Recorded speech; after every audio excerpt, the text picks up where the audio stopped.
नमस्कार दोस्तों, आप पढ़ रहे हैं MP board class 12 English general, जिसमें हम वर्कबुक के क्वेश्चन आंसर पढ़ते आ रहे हैं। तो आज आप पढ़ेंगे लेसन 12 के इम्पोर्टेंट क्वेश्चन आंसर। तो देखिए, हम 39 क्वेश्चन तक समझ चुके हैं। आगे देखेंगे 40वां क्वेश्चन जो है 2012-2014 में आया हुआ है, इसलिए बहुत ज़्यादा आईएमपी क्वेश्चन है। तो देखते हैं 40वां क्वेश्चन क्या है। व्हाट मतलब होता है क्या, आर मतलब है, द थिंग्स मतलब चीजें। तो यहाँ पे हम कह सकते हैं वे कौन कौन सी चीजें हैं जो एजुकेशन मतलब शिक्षा की बात हो रही है। इज लिंक्ड, लिंक्ड मतलब जुड़ी हुई हैं, विथ मतलब के साथ। तो यहाँ पे पूछा गया है वे कौन कौन सी चीजें हैं जो शिक्षा के साथ जुड़ी हुई हैं। तो देखिए, इस पाठ में बताया गया जो हमारी आज की शिक्षा प्रणाली है, इस शिक्षा प्रणाली से लगभग सभी चीजें जोड़ दी गई हैं, चाहे वो आर्थिक क्षेत्र से संबंधित हों या राजनीतिक या धार्मिक या जितनी भी उप प्रणालियां बनाई जा रही हैं हमारे देश में, इन सब चीजों को हमारी एजुकेशन में जोड़ा गया है। तो देखिए, आंसर बताया गया शिक्षा से आर्थिक, राजनीतिक, धार्मिक और सब सिस्टम्स जुड़े हुए हैं। अब यहाँ पे देखिए, सब सिस्टम्स का मतलब होता है उप प्रणालियां। जितनी भी हमारे देश के अंदर प्रणालियां और उप प्रणालियां बनाई जाती हैं, वो सब की सब शिक्षा के साथ जोड़ दी गई हैं। जितनी भी धार्मिक संबंधी चीजें हैं, सब की सब इसमें जोड़ी गई हैं। राजनीतिक कहें या आर्थिक क्षेत्र से संबंधित जितनी भी चीजें हैं, सभी शिक्षा के साथ लिंक्ड की गई हैं या जुड़ी हुई हैं।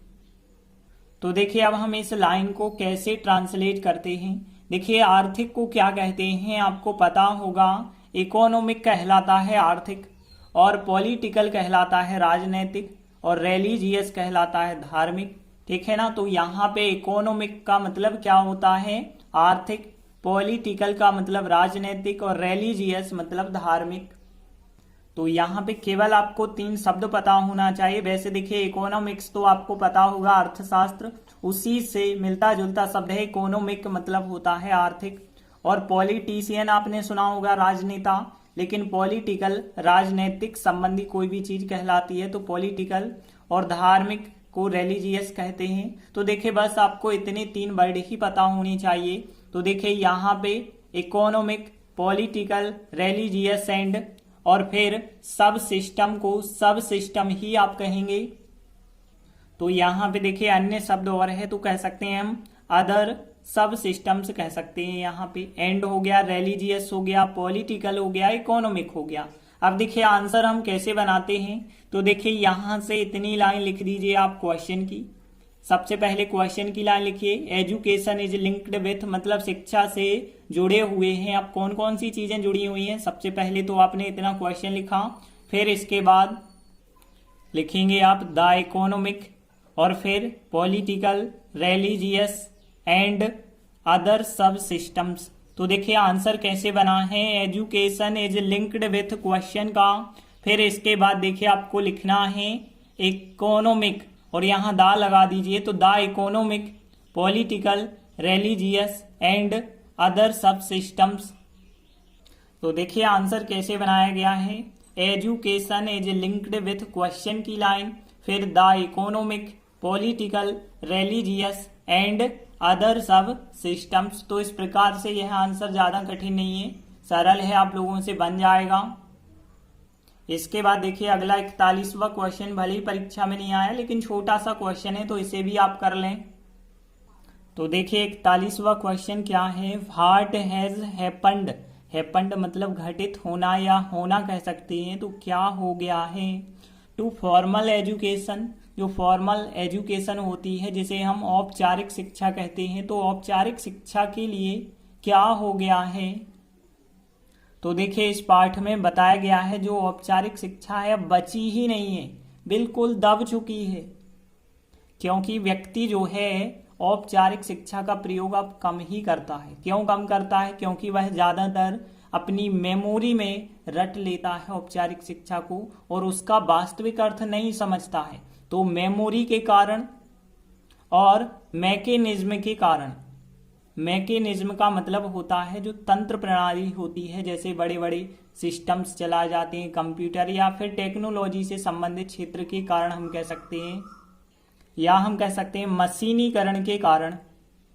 तो देखिए आंसर बताया गया, औपचारिक शिक्षा मेमोरी एवं मैकेनिज्म के बीच दब गई है। मतलब हम कह सकते हैं मेमोरी एवं मैकेनिज्म के बीच जो है बिल्कुल गुम गई है, इनके कारण औपचारिक शिक्षा आगे ही नहीं आ पा रही है।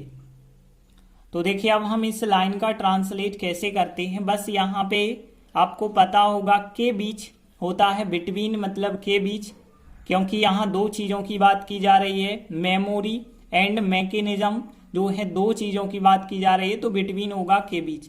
अब दब गई है को क्या कहा जाता है, ध्यान देना, दब गई है को कहा गया है स्क्वीज्ड, ठीक है ना। स्क्वीज्ड मतलब होता है निचोड़ जाना या फिर दब जाना भी हम कह सकते हैं। तो यहाँ पे देखिए जो फॉर्मल एजुकेशन है, औपचारिक शिक्षा, मेमोरी एंड मैकेनिज्म और बिटवीन मतलब के बीच, और स्क्वीज्ड मतलब दब गई है। देखिए इस लाइन को अब हम कैसे ट्रांसलेट करते हैं, बस यहाँ इज सहायक क्रिया आपको लगानी होगी। तो हम फिर कह सकते हैं कि जो फॉर्मल एजुकेशन है, ये लिखा क्वेश्चन में, फॉर्मल एजुकेशन इज स्क्वीज्ड दब गई है बिटवीन के बीच। अब किसके बीच दब गई है, मेमोरी एंड मैकेनिज्म के बीच दब गई है। तो देखिए आंसर क्या बना कि जो फॉर्मल एजुकेशन है इज स्क्वीज्ड दब चुकी है या दब जाती है, और बिटवीन मतलब के बीच मेमोरी एंड मैकेनिज्म। तो देखिए इस प्रकार से आंसर बना है, फॉर्मल एजुकेशन इज स्क्वीज्ड, मतलब जो फॉर्मल एजुकेशन है उसे दबा दिया जाता है या दब गई है, एक ही बात है। भले ही यहाँ पे देखिए दब गई है लिखा है, वास्तव में दबा दिया जाता है। प्रेजेंट सिंपल का पेसिव वॉइस बना है, इस वजह से इज थर्ड फॉर्म लगा है। तो फॉर्मल एजुकेशन इज स्क्वीज्ड दब गई है या दबा दी जाती है बिटवीन के बीच, मेमोरी के बीच और जो है मैकेनिज्म के बीच दबा दी गई है। तो देखिए यह आंसर भी ज़्यादा कठिन नहीं है, आराम से बन जाएगा। इसके बाद एक और है इस चैप्टर का, तो यहाँ पे यह 2017 में पूछा गया है, मतलब यह क्वेश्चन आईएमपी है। तो देखिए 42वां क्वेश्चन क्या है, what is the saying about values. अब देखिए वैल्यूज का मतलब होता है कीमत या मान भी हम कह सकते हैं। तो यहाँ पे वैल्यूज का मतलब है कीमतें, जो कीमतें होती हैं उनके बारे में सेइंग मतलब कहा जाता है, और व्हाट मतलब क्या। तो जो कीमतें होती हैं उनके बारे में क्या कहा जाता है, इसे हम और दूसरी भाषा में यदि हम कहें तो देखिए जो कीमतें होती हैं उनके बारे में क्या कहावत है, ऐसा भी हम कह सकते हैं। लेकिन देखिए हमने इसे लिखा है जो वैल्यूज है, इसे वैल्यूज ही हमने लिखा है कि वैल्यूज के बारे में क्या सेइंग हो सकती है। तो देखिए इस पाठ में बताया गया है जो कीमतें होती हैं इनके बारे में कुछ नहीं कहा जा सकता है, वैल्यूज के बारे में सेइंग हो ही नहीं सकती है, क्योंकि यदि आप कोई चीज खरीदते हैं तो आपको उस चीज की कीमत पता चल जाती है, और जो कीमत आपको पता चल जाती है वही तो वैल्यूज है। तो देखिए आंसर बताया गया, वैल्यूज मतलब जो मूल्यों की बात कर रहे हैं हम या कीमत की बात कर रहे हैं उनके बारे में सेइंग नहीं हो सकती है। सेइंग का मतलब कहा जाना, तो जो वैल्यूज हैं, मूल्य हैं, उनके बारे में कहा नहीं जा सकता है। हम जब कोई चीज खरीदते हैं मतलब हमने खरीदा और वे पकड़ ली जाती हैं, मतलब उनके बारे में हमें पता चल जाता है कि इसकी कीमत क्या है, इसका मूल्य क्या है। तो देखिए अब हम इन दो लाइनों को कैसे ट्रांसलेट करते हैं। तो देखिए यहाँ वैल्यूज के बारे में सेइंग मतलब मूल्यों के बारे में कहना। तो देखिए इतना वर्ड तो क्वेश्चन में लिखा है, द सेइंग अबाउट वैल्यूज नहीं हो सकती है, तो यहाँ पे कैन नॉट कह सकते हैं हम। कैन नॉट मतलब नहीं हो सकती है।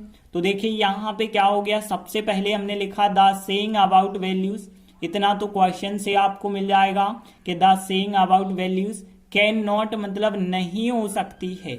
और इसके बाद हमने मतलब वी मतलब हम या हमने होता है, खरीदा पास्ट सिंपल है, बाय आपको पता होगा खरीदना, लेकिन बाय का सेकंड फॉर्म, क्योंकि पास्ट सिंपल हमने खरीदा तो बाय का वॉट होता है सेकंड फॉर्म। तो वी वॉट हमने खरीदा, बी वॉट मतलब हमने खरीदा, और दे मतलब होता है वे, तो दे हो जाएगा। पकड़ ली जाती हैं। प्रेजेंट सिंपल है, लेकिन प्रेजेंट सिंपल का पैसिव वॉइस है, तो इस एमआर के बाद आपको थर्ड फॉर्म लिखना होगा, पकड़ ली जाती हैं। मतलब वे पकड़ ली जाती हैं का मतलब है कि वे व्यक्ति पकड़ते हैं, ऐसा नहीं है। वे पकड़ ली जाती हैं मतलब कीमतें पकड़ ली जाती हैं बात हो रही है, तो पैसिव वॉइस होगा। तो दे आर और फिर यहाँ पे कैच का थर्ड फॉर्म होगा जो कि CAUGST कॉट होता है। तो यहाँ कैच का थर्ड फॉर्म क्योंकि पैसिव वॉइस है तो थर्ड फॉर्म इस्तेमाल करना होगा। तो वी वॉट हमने खरीदा और दे आर कॉट वे पकड़ ली जाती हैं। तो देखिए पूरा आंसर फिर क्या बन चुका है। तो देखिए यहाँ पे हो जाएगा द सेइंग अबाउट वैल्यूज, मतलब जो वैल्यू हैं, कीमतें हैं, इनके बारे में कहावत हो ही नहीं सकती है, मतलब कैन नॉट नहीं हो सकती है। बी वॉट हमने खरीदा और दे आर कॉट वे पकड़ ली जाती हैं। तो देखिए इस प्रकार से आंसर बना है द सेइंग अबाउट वैल्यूज, इतना क्वेश्चन का है, और कैन नॉट नहीं हो सकती है। बी वॉट हमने खरीदा, दे आर कॉट वे पकड़ ली जाती हैं। तो देखिए यह भी आंसर ज्यादा कठिन नहीं है। इस लेसन के 40, 41, 42 तीन ही क्वेश्चन है जिनमें से आ सकता है, तो आप इन तीनों को कंप्लीट कर लें। धन्यवाद।